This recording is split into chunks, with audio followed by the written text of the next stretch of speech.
Hello guys, সকলে কেমন আছেন? আপনাদের আবারও একটি নতুন ব্লগে স্বাগতম জানাচ্ছি। তো আজকে সকালে হয়েছে কি, সকালে উঠেই দেখছি যে একদম বৃষ্টি পড়ছে। তো বৃষ্টির মধ্যে এদিকে মাকে দেখি অলরেডি খিচুড়ি রান্না হয়ে গেছে। আর এখানে ভাজছে হচ্ছে পটল আর বেগুন ভাজি আর এই যে কাঁঠালের বিচি ভাজি। তো কাঁঠালের বিচি ভাজিটা আমার ভীষণ ভালো লাগে আমাদের পরিবারে।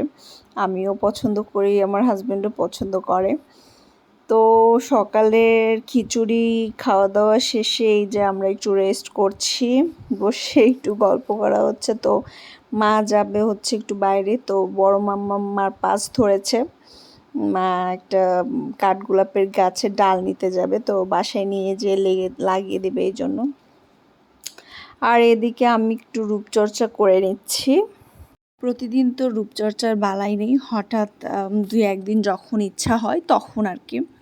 তো এখানে আমি কি নিয়েছি আপনাদেরকে বলছি।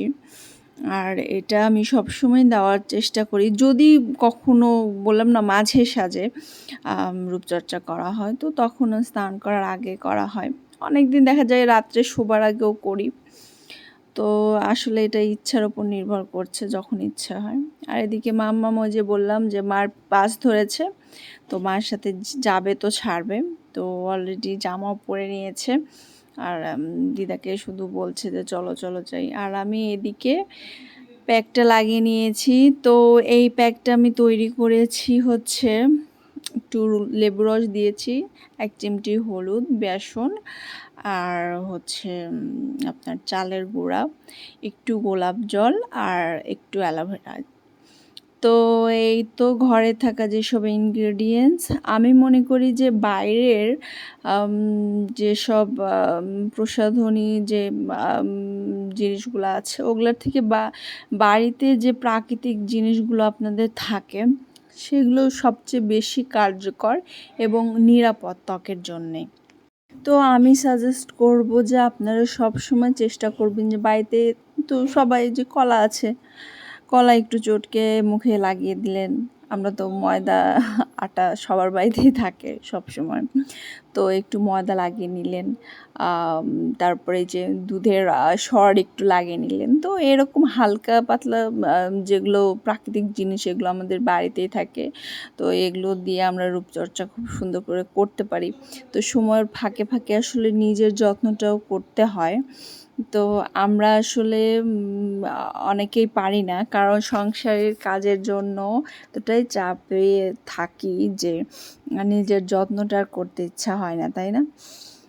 তো আমারও সেম প্রবলেম হয়েছে। আমার মানে শেষ পর্যায়ে কাজকর্ম করে শেষ পর্যায়ে দেখা যায় যে মানে অলসতা ধরে যায়। তো আমরা তো এমনিতেই অলস আর কি, এত কাজের পরে আবার এই রূপচর্চা আবার কে করে।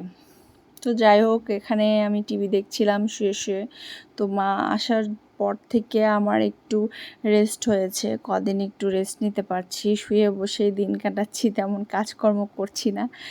মাই সব কিছু করছে, রান্না থেকে শুরু করে। আর এদিকে এই যে আমার ব্যাগও গোছানো হয়েছে অলরেডি। তো আমাদের আজকে বৃহস্পতিবার, আজকে যাওয়ার কথা ছিল, তা বললাম যে দেখলাম যে হচ্ছে বাসা থেকে আসলে বৃহস্পতিবার বের হওয়াটা ঠিক না, ওর বাবা বলল।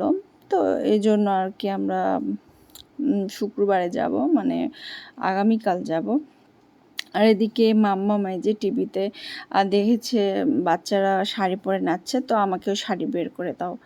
তো জিদ এমন জেদ লাগায় যে ওর জেদের কাছে আমরা হেরে যাই। আর শাড়িটা যেহেতু ওর অন্নপ্রাশনের সময় কিনেছিলাম, ওর তো তেমন একটা পরা হয় না, থাক পরে একটু নাচুক আর কি।